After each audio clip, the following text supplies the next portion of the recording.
Good afternoon. Thank you guys for coming. I'm Lieutenant Steve Lacefield, Stevelaceield.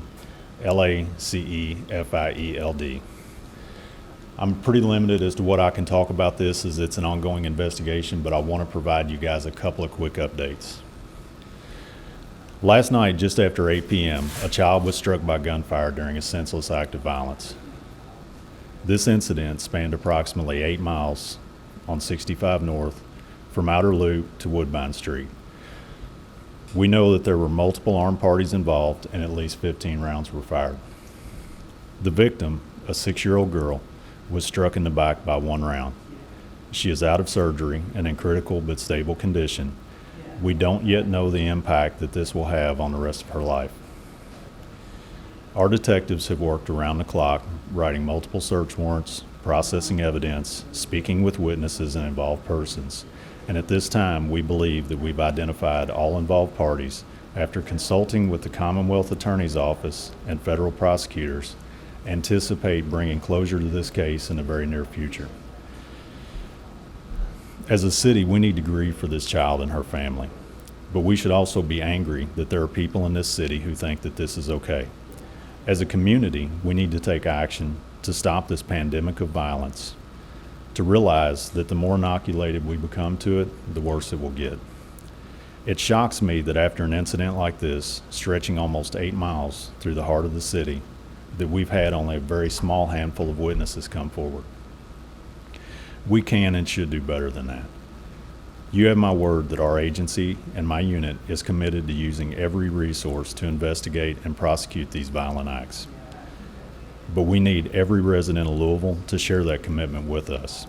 If you have information, share it with us by anonymously calling our tip line at 574 LMPD.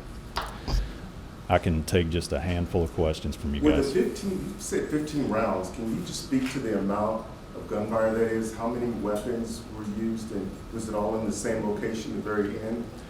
No. We know that there were at least 15 rounds fired, and we have recovered 3 weapons thus far. Are you expecting multiple people to be charged in this case? I can't speak to that yet.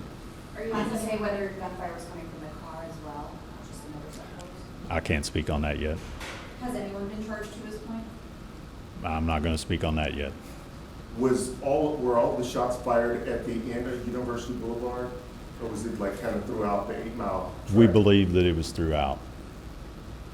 Do we know that any other cars were impacted or any other residential areas were impacted? Nobody else has come forward on that, and that's the most shocking thing to this is we know that there were at a minimum 15 rounds fired in this incident.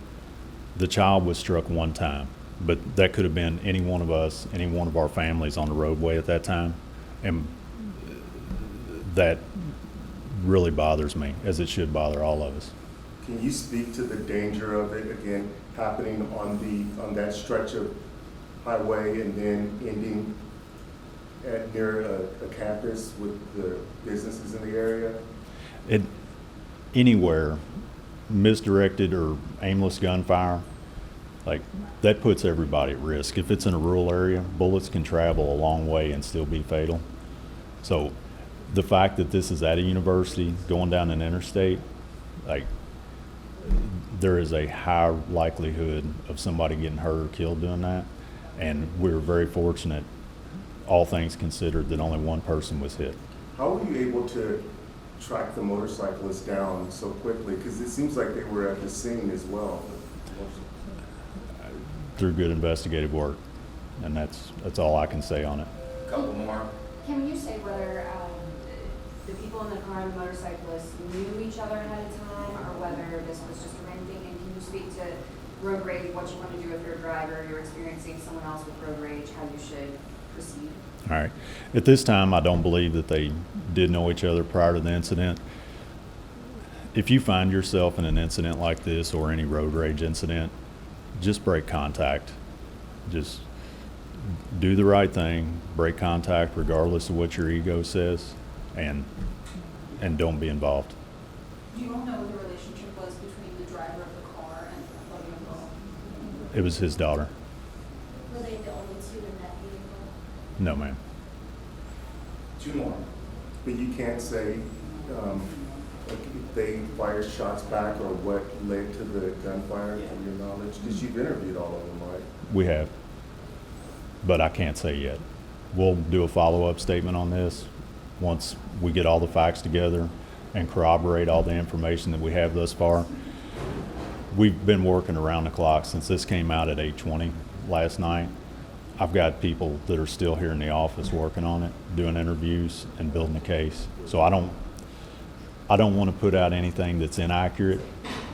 So Did anybody else call 911 other than like, or did you guys just find out, how did you become aware of this child being shot?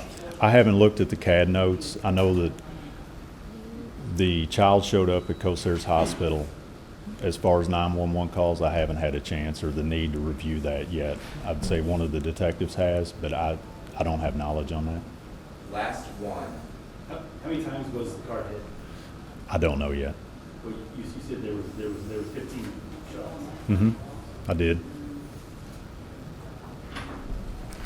Thank you all. Thank you. 3 guns.